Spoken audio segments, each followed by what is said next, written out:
ડુમ્મસ રસ્તામાં જરીક વરસાદ આવતો હતો અને અમે ડુમ્મસ બીચ પર પહોંચી ગયા હતા. અહીંયા જૂના ડુમ્મસ બીચનું કામ ચાલુ થયું અને રિનોવેશન ચાલી રહ્યું. એમાં જોયા ઊંટ અને ડુમ્મસ બીચનો આ નજારો હતો. પબ્લિક વધારે હતું પણ વાતાવરણ એક નંબર હતું.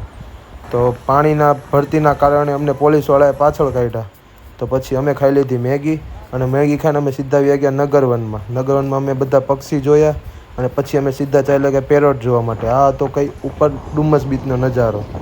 અને પછી અમે સીધા જોયા અલગ અલગ પક્ષી અને તમે જોઈ શકો છો ગાઈઝ બધા અલગ અલગ પેરોટ હતા.